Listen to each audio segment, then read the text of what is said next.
Hello दोस्तों, आज हम बात करेंगे परसेंटेज के कुछ प्रश्न हैं जो महत्वपूर्ण टाइप हैं, जो आपके ग्रुप डी में पूछी जाएगी 100%, क्योंकि इस हिसाब से पूछी जाएगी। अगर पिछला पेपर आप उठाओगे तो ऐसी कोई शिफ्ट नहीं है जिसमें से आपके परसेंटेज का प्रश्न नहीं पूछा हुआ है।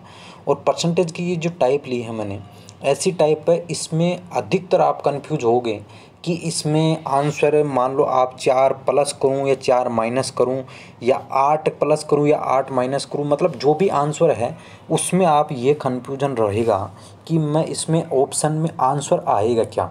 ठीक है, अब देखिए जो मैंने इसमें टाइप ली है तो ओनली 2 प्रकार की टाइप ली है।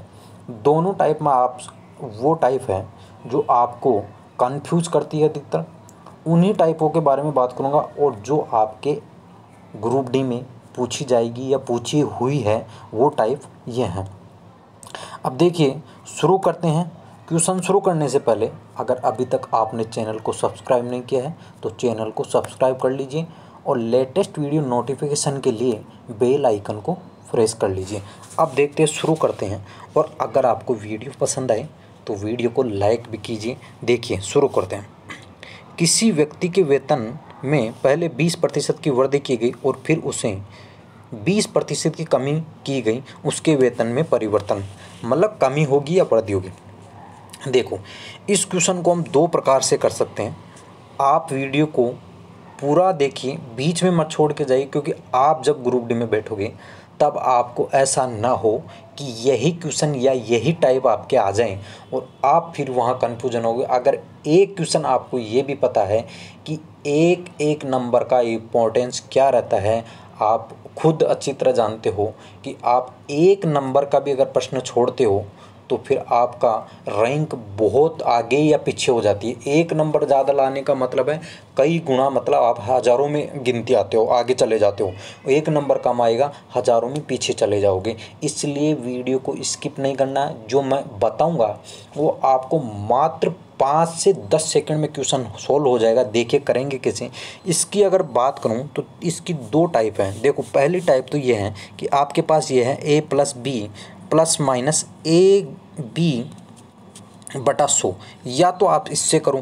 इससे कैसे करेंगे, देखो पहले वृद्धि और कमी। ठीक है, वृद्धि की गई कमी की गई तो वृद्धि तो हो जाएगी प्लस, ठीक है, वृद्धि हो जाएगी प्लस और कमी माइनस। 20 की वृद्धि 20 की, ठीक है, माइनस हो जाएगा। अब प्लस माइनस देखो दूसरा तरीका बताऊंगा आपको मैं, वो कुछ भी टाइम नहीं लेगा। ये तो एकदम इसका ओरिजिनल तरीका है कि इसको कैसे करेंगे। तो यहाँ देखिए, ठीक है, 20 तो ये तो हो गया 0, यहाँ तो कुछ बचा नहीं। अब प्लस माइनस का मतलब है यहाँ अगर प्लस में बचेगा वो हमारा आंसर होगा, माइनस में बचेगा तो वो जो भी होगा देख लेते हैं एक बार। अब देखो 20 × 20 ए बी, मतलब गुणा करना है, ए × बी, यहाँ कोई भी चिन्ह नहीं है तो क्या होगा गुणा। तो 20 × 20 करोगे आप, कितना हो जाएगा 400। 400 में आप कितना 100 का भाग दोगे, 400 में 100 का भाग दोगे, कितना बच जाएगा आपके पास 4। अब 4 माइनस का बचेगा, क्यों? क्योंकि देखो पहले वृद्धि की गई, मतलब 20 प्लस का और 20 माइनस का। देखो यहाँ माइनस है तो 20 माइनस का, अगर प्लस माइनस की संख्या को गुणा करोगे तो आंसर आएगा वो किस में आएगा, माइनस में आपका आंसर आएगा। तो यहाँ जो होगा वो आंसर होगा 4, मतलब माइनस में आएगा, मतलब 4% की कमी आपका आंसर ये हो जाएगा। अब देखो हम जो बताएंगे आपको ट्रिक, उसमें देखिए क्या करना होगा आपको। देखिए कुछ दिक्कत नहीं आएगी, आराम से आप कर सकते हो। बस नॉर्मल आपको ये तो पता होगा कि 10% कैसे निकालते या 20% कैसे निकालते, यहाँ तक आपको कोई भी दिक्कत नहीं होनी चाहिए। देखो यहाँ देखिए, अब इसमें देखो पहले 20% की वृद्धि की गई, मतलब मूल राशि कितनी होगी आपके पास 100। अब 100 में अगर आप 20%, मतलब 20 रुपये, अगर मान लो 100 रुपये आपके पास है, अगर आप 20 रुपये बढ़ाते हो 120 हो जाएगा। ठीक है, पहले वृद्धि फिर 20% की कमी। अब मान के चलो कि ये 120 का 10% कितना हो जाएगा। देखो 10% निकालेंगे तो एक अंक छोड़ के पॉइंट लगा देंगे, मतलब 12 120 का 10% कितना हो जाएगा, 10% बराबर आपके पास हो जाएगा 12। और अगर मैं 100% निकालूंगा तो 100% का मतलब हो जाएगा, यहाँ देखो 1 और 2 अंक छोड़ के मतलब 1.20 100% के बराबर हो जाएगा। तो ये आपको मालूम होना चाहिए कि 10% कैसे निकालेंगे, 20% कैसे निकालेंगे। ठीक है, यहाँ तक समझ गए कि कैसे निकालना है। तो इसका 10% कितना आ जाएगा, 12 आ जाएगा। अब ये बोल रहा है 10% बराबर 12, तो 12 मतलब 20 की कमी की गई, इसमें 20% की कमी, 20 की नहीं ना कि 20% की कमी की। 120 में से आप 20% की कमी करोगे, ठीक है, 20% की कमी करोगे तो कितनी कमी हो जाएगी, देखो 12 12 24, देखो आपके पास 10% मतलब 120 का 10% कितना आ जाएगा, देखो 1 0 है तो एक अंक छोड़ के पॉइंट लगा दो, जो आपके 12 ये बच रहा है, ये 10% के बराबर बच रहा है। तो 10% बराबर 12, 20% बराबर कितना हो जाएगा, 12 + 12 कितना हो जाएगा, 24। तो 24 120 में से घटाओगे तो आपका आ जाएगा 96। अब देखो 100 में से कितना कम रह गया, 100 में से कम रह गया 4, तो वो जो माइनस में 4 है, 4 की कमी रह गई, मतलब वेतन में कितने की कमी हो जाएगी, 4 की कमी। ठीक है, ये बिल्कुल इजी ट्रिक है, अगर आप तरीके से मान लो, इसको कुछ भी नहीं करना है इसमें। अब देखो कैसे, अगर फास्ट तरीके दोबारा एक बार और समझ लो, इसको करोगे तो आप कैसे करोगे, देखो पहले 100 मतलब 20% की वृद्धि मतलब 120, 20% की वृद्धि मतलब 120, फिर 20% की कमी मतलब 10 यहाँ पे लगाया, 12 12 24 कम करेंगे और आ जाएगा आपका 96, मतलब डायरेक्ट कितना, 4 की कमी, तो 4 की कमी। एक बात और ध्यान रखिए आप हमेशा, अगर समान संख्याएँ होती हैं, मतलब पहले में वृद्धि दूसरे में 10% की कमी हो जाए, तो 1 × 1 मतलब 10 × 10 करोगे कितना आ जाएगा, 100, 1% की जो इसमें 100 का भाग दोगे कितना आ जाएगा, 1 निकल के आ जाएगा, मतलब 1% की कमी होगी हमेशा।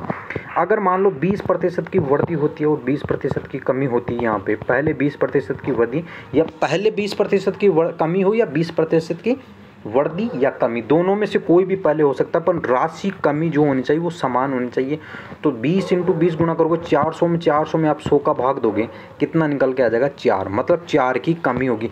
हमेशा अगर एक संख्या में संख्या समान होनी चाहिए, मान लो 30% तो आपके पास, एक में शुरू में 30% की वृद्धि हो रही हो और सेकंड में 30% की कमी हो रही हो, या फिर पहले कमी हो रही हो बाद में वृद्धि हो रही हो, तो कुछ नहीं करना। अगर समान संख्या तो आप सीधा सा ये कर लीजिए, 30 × 30 करोगे 900, 900 में 100 का भाग दे दो, 900 में 100 का भाग दें, हर संख्या में आप 100 का भाग दोगे, जो बचेगा वो, जो भी राशि बचेगी आपके 9 बचेगा, वो हमेशा माइनस में ही आएगा, हमेशा ये बात भी आपको ध्यान रखनी है।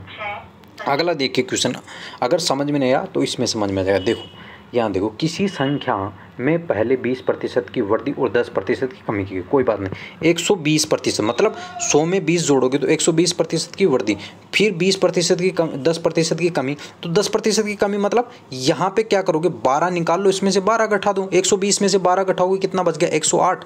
मतलब देखो 100 से कितना ज़्यादा आ रहा है, क्योंकि परसेंटेज कोई भी चीज़ होती है वो खुद में 100% होती है, कोई भी चीज़ खुद में कितनी परसेंट होती है, 100। अब जो ज़्यादा आ रहा है, अगर ज़्यादा आ रहा है तो लाभ हो रहा है, तो कितना हो रहा है, 8% की वृद्धि, मतलब शुद्ध लाभ कितना हो रहा है, 8% की वृद्धि, कुछ भी टाइम नहीं लगेगा। ठीक है, अब देखो आगे देखो, जो मैंने तरीका बताया समान वाला, वो समान राशि मतलब 20 में कमी या 20 में वृद्धि, या 25 में कमी या 25 में वृद्धि, तब आपको क्या करना है, जैसे 25 में वृद्धि हो, मान लो 25 में वृद्धि और 25 में ही कमी हो, वृद्धि और 25 में ही कमी हो, या दोनों में से पहले कोई भी आ सकता है, तो क्या करोगे, 625, 625, 25 25 को गुणा करोगे, 625 में 100 का भाग दोगे, 6.25 की आप क्या होगी, हमेशा कमी होगी 6.25 की, ये भी आपको ध्यान रखना है।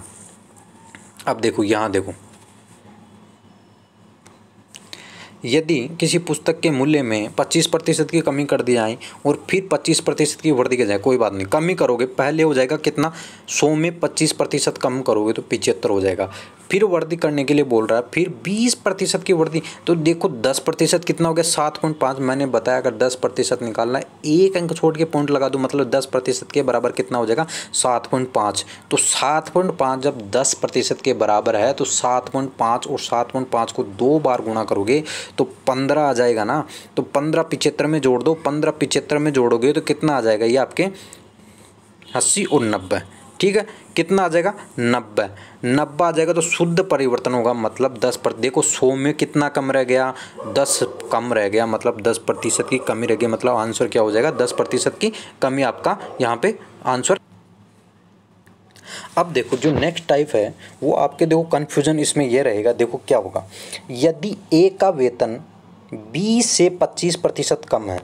अब ये तो आप भी जानते हो परसेंटेज में हमेशा कुछ से भी शुद्ध मान होता है वो 100% होता है। किसी भी वस्तु को अगर मान लो 700 मान लो, अगर इसमें से परसेंटेज निकालना हो, अगर मान लो 700 मान लो, अब ये बोल दूं मैं 700 का 70 कितना प्रतिशत है, तो 700 को आपको 100 मानना पड़ेगा। तो ये आप खुद ही देख लिए कितना प्रतिशत है, 10% है। वो बाद की बात है, वो बाद में डिस्कस करेंगे, अभी क्वेश्चन की बात करते हैं हम। 10% हो जाएगा। अब यहाँ देखो, अब देखो ए का वेतन 20 से 25% कम है, मतलब 20 से, तो बी का कितना होगा, बी का 100 होगा ना भाई। ए से कम मतलब ए का कम है कितना 25%, 20 से, तो बी का 100, तो ए का कितना हो जाएगा 75। 25% कम करोगे मतलब तो कितना हो जाएगा, 100 में से 25 कम करोगे 75 आ जाएगा। बी, अब देखो बी का ए से कितना, अब देखो जिससे तुलना करना है उसे आप हमेशा हर में लिख दो, मतलब हर मतलब नीचे भाग में लिख दो। हमेशा उस संख्या को क्या करोगे, भाग में लिख दो, हमेशा हमेशा भाग में लिख दो। बी का वेतन ए से, मतलब ए से कंपैरिजन कर रहा तो ए का जो है वो नीचे रख दो, कितना मतलब ए से कितना अधिक है तो जो 75 वो नीचे रख दो। अधिक कितना है तो 75 से कितना अधिक है 100, तो 25 ही तो है, 25 तो ज़्यादा है, तो इसको काटोगे तो 1/3 आ जाएगा। और 1/3 का मतलब आपके पास होता है 33 सही 1/3% की क्या हो जाएगा वर्दी, मतलब इतना 33 सही 1/3 ज़्यादा है किसका, बी के पास ए से ज़्यादा है। ये ध्यान रखना, ये आपको इतना सा और ये ध्यान रखना, अगर आप परसेंटेज में ये नहीं जानते हो कि 1/2 का मतलब क्या होता है, 2/3 का मतलब क्या होता है, ये आपको पता होगा। 1/2 का मतलब क्या होता है 50, 2/3 का मतलब क्या होता है, नहीं यहाँ पे देखो 1/2, 2/3 का मतलब क्या हो जाएगा, यहाँ पे देखो ये तो ऐसे मान के चलिए 1/3 का मतलब क्या होता है 33 सही 1/3, तो 2/3 का मतलब क्या हो जाएगा, तो यहाँ से इससे गुणा कर लो ये, क्योंकि नीचे 3 है ना, तो 66 सही 1/3, ठीक है। तो ये हो जाएगा यहाँ पे 66 सही 2/3 हो जाएगा, 2/3, ठीक है। वो बात की बात है, इसमें यहाँ पे आप तो अभी क्वेश्चन की बात कर रहे हैं हम, यहाँ क्वेश्चन पे देखो। अब देखिए यहाँ पे देखिए कि हमने निकाला कि 33% कितना है ज़्यादा है, ये तो समझ में आ गया। अगला क्वेश्चन देख लो और अच्छे से समझ में आ जाएगा। यदि ए का वेतन 20 से 50% अधिक है, ए का वेतन है 20 से 50% अधिक, मतलब बी का कितना होगा, देखो ए का वेतन 20 से 50% अधिक है, मतलब वास्तव में बी का तो 100 होगा, तभी तो 50% अधिक करोगे, मतलब 150 अधिक है।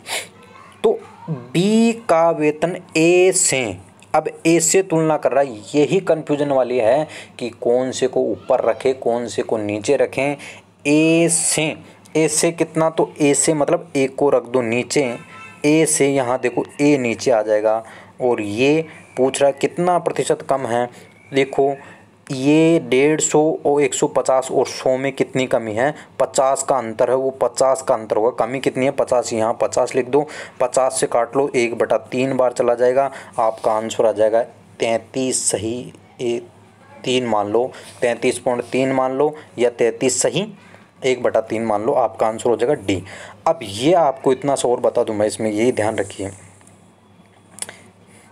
1/2 का मतलब आपको पता है, 1/2 का मतलब होता है 50, 1/3 का मतलब क्या होता है, मतलब 1/3 का मतलब क्या है ये तो आपको पता होगा, इतना सा तो ध्यान होगा 1/3 का मतलब। और 1/4 का मतलब क्या है 25, और 1/5 का मतलब है 20, और 1/6 का मतलब है 16 सही 2/3। ये कैसे आएंगे ये आपको मैं बता दूं कि अगर मान लो आपके पास यहाँ क्या करोगे, 1/2 का मतलब मैं कैसे निकाल रहा हूँ कि इसमें क्या करते हैं, गुणा करते हैं 100 को, ठीक है। अब यहाँ देखो कितना आ जाएगा, यहाँ से इसमें भाग दोगे 50, 50 को 1 से गुणा करोगे 50 आएगा, मतलब देखो ये मैंने लिखा 50, ठीक है। अब यहाँ मैंने 1/3 का मतलब 33 सही 1/3 क्यों लिखा, अगर जिनको नहीं आता उनके लिए बता रहा हूँ, बाकी आता है तो बहुत अच्छी बात है। परसेंटेज बहुत ज़्यादा ही, जो अगर ये नहीं आता है तो आप मान के चलिए परसेंटेज में आपको बहुत ज़्यादा दिक्कत हो जाती है, ठीक है। अगर सरल बनाना तो ये आना चाहिए। अब देखो 1/3 का मतलब 1/3 इंटू 100 कर लो। अब इसमें 3 में भाग दोगे, मतलब 100 में 3 का भाग दोगे, 100 में 3 का भाग दोगे तो कितना बच 33 बार चला जाएगा, और इसमें लास्ट में जो बचेगा 1/3 मान के चलिए, 33 3 99 और फिर बच गया 1/3। ये आपको ध्यान होगा, इतना सा तो भाग करना भी आता होगा आपको, ठीक है। तो थैंक यू दोस्तों, अगर वीडियो पसंद आए हो तो वीडियो को लाइक कीजिए, और अभी तक चैनल को सब्सक्राइब नहीं किया तो चैनल को सब्सक्राइब कर लीजिए, और